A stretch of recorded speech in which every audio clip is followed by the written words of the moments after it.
President Trump plans to enact 25% tariffs on Mexico and Canada by February 1st. He says the duties are in retaliation to America's neighbors, allowing the flow of undocumented migrants and drugs into the country.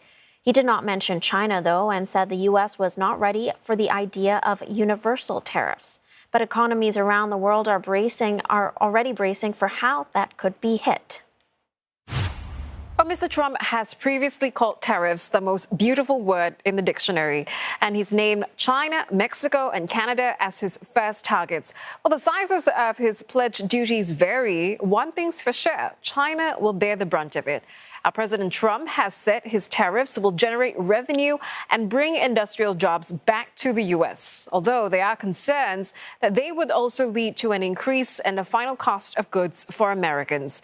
But Mr. Trump has insisted that other countries would end up paying the price of those tariffs.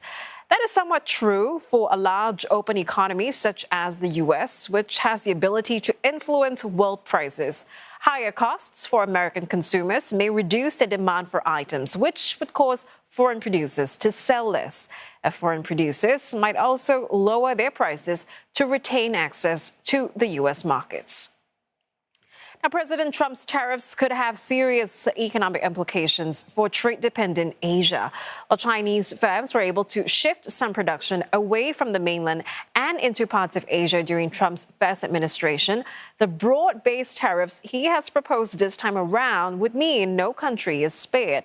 Chinese firms were also able to dodge tariffs by making use of a loophole known as the de minimis exemption, which allows products under $800 to enter the U.S. without being subjected to duties, although the U.S. has since moved to crack down on such shipments. Oxford Economics says economies such as Cambodia and Vietnam could also be at greater risk due to their higher exports to the U.S. But Malaysia and Singapore, for example, may see less direct impact as they have more diversified export bases. In 2023, Laos and Brunei had the smallest exposure to the U.S. in terms of exports. So how could exporting countries react to U.S. tariffs, and what would the wider impact be? The first order of business would be to respond in kind with tariffs, and certainly I expect to see the European Union and others do that. Other countries like China have different options. China could think about restricting or banning the export of certain critical materials to the United States. China has also, in recent years, really filled out a fairly robust legal toolkit that will allow it to retaliate against these types of things. There's an anti-espionage law, there's an anti-sanction law, which allows the Chinese government to hit any companies that comply with U.S. sanctions.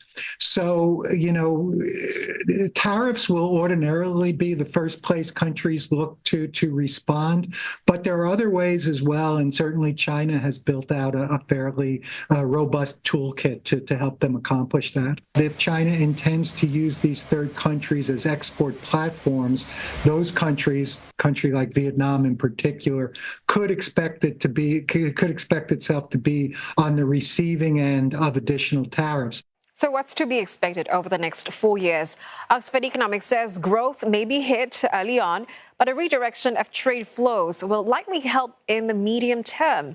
The global trade system, as we know it, could possibly even see positive change.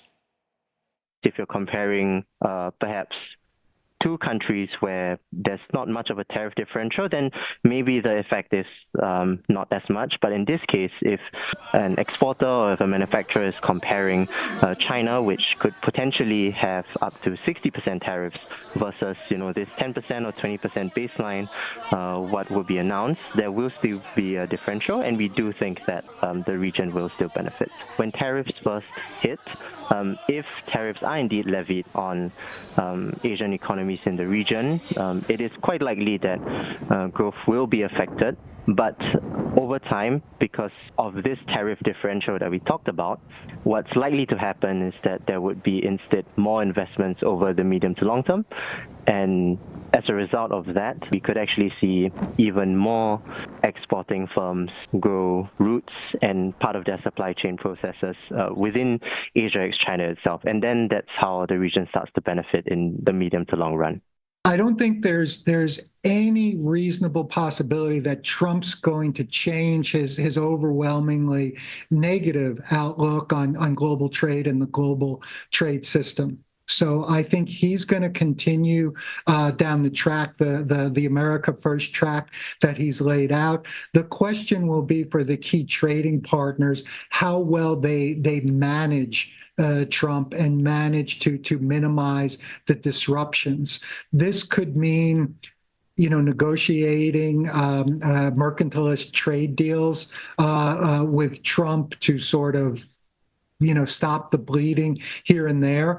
But at the end of 4 years, unfortunately, I think our rules-based global trading system is probably going to be a shadow of what was first envisioned.